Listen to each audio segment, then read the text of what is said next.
بسم اللہ الرحمن الرحیم۔ السلام علیکم۔ عبدالمطلب کو یہ حکم اس وقت دیا گیا جب وہ اپنی منت بھول چکے تھے۔ پہلے خواب میں ان سے کہا گیا منت پوری کرو۔ انہوں نے ایک مینڈا ذبح کر کے غریبوں کو کھلا دیا۔ پھر خواب آیا اس سے بڑی پیش کرو۔ اس مرتبہ انہوں نے ایک بیل ذبح کر دیا۔ اب میں پھر یہی کہا گیا اس سے بھی بڑی پیش کرو۔ اب انہوں نے اونٹ ذبح کیا۔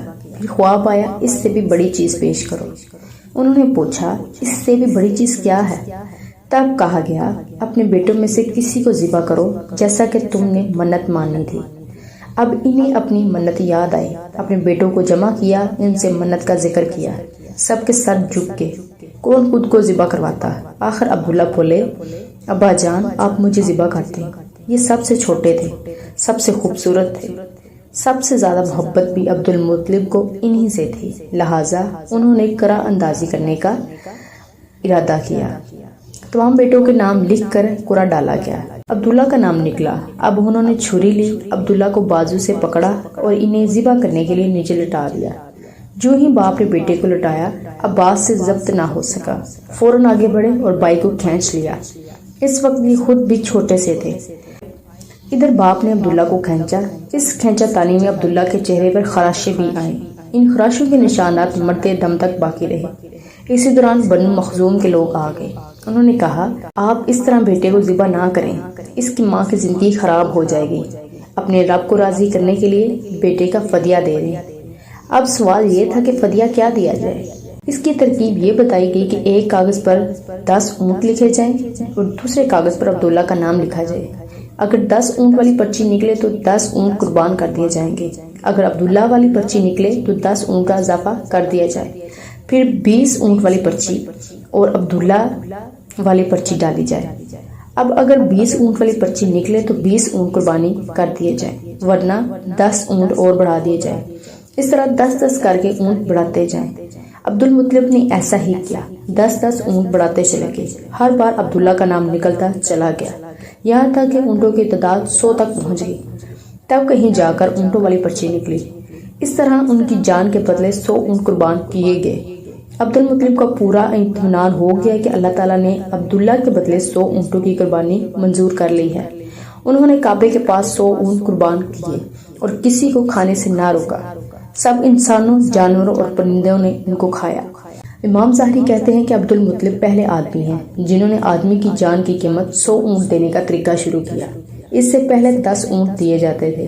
اس کے بعد یہ طریقہ سارے عرب میں جاری ہو گیا، گویا قانون بن گیا کہ آدمی کا فدیہ 100 اونٹ ہے۔ نبی کریم صلی اللہ علیہ وسلم کے سامنے جب یہ ذکر آیا تو آپ نے اس فدیے کی تصدیق فرمائی، یعنی فرمایا کہ یہ درست ہے، اور اسی بنیاد پر نبی کریم صلی اللہ علیہ وسلم فرماتے ہیں میں 2 ذبحوں یعنی حضرت اسماعیل علیہ السلام اور حضرت عبداللہ کی اولاد ہوں۔ حضرت عبداللہ قریش میں سب سے زیادہ حسین تھے۔ ان کا چہرہ روشن ستارے کی مانند تھا۔ قریش کی بہت سی لڑکیاں ان سے شادی کرنا چاہتی تھی، مگر حضرت عبداللہ کی حضرت آمنہ سے شادی ہوئی۔ حضرت آمنہ وہب بن عبد مناف بن زہرہ کی بیٹی تھی۔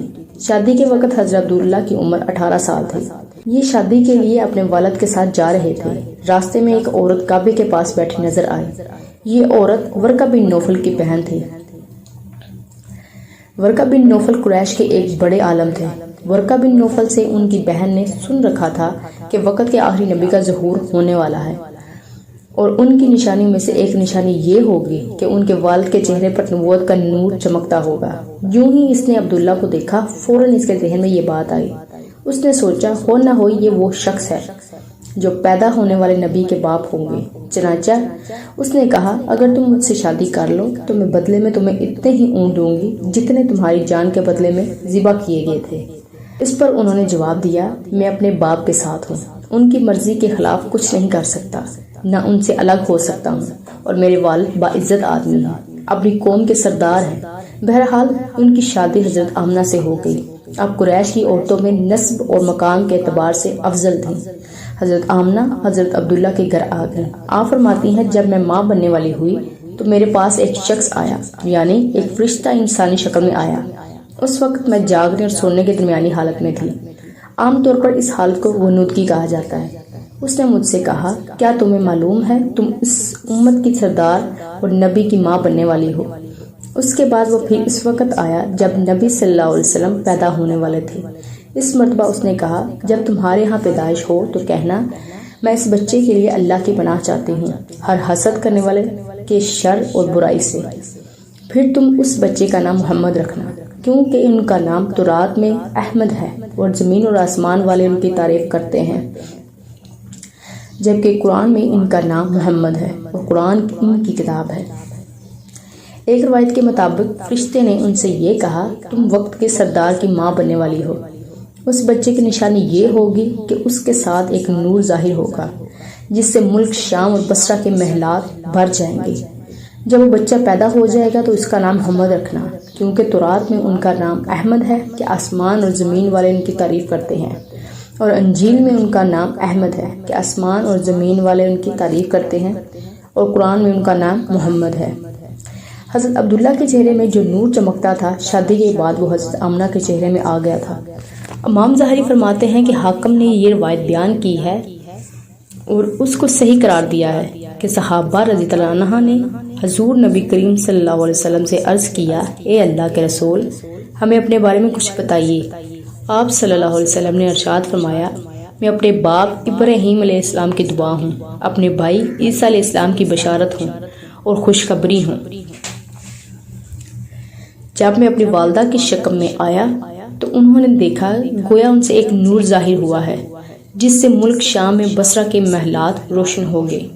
حضرت آمنہ نے حضرت حلیمہ سعدیہ سے فرمایا تھا، میرے اس بچے کی شان نرالی ہے، یہ میرے پیٹ میں تھے تو مجھے کوئی بوجھ اور تھکن محسوس نہیں ہوئی۔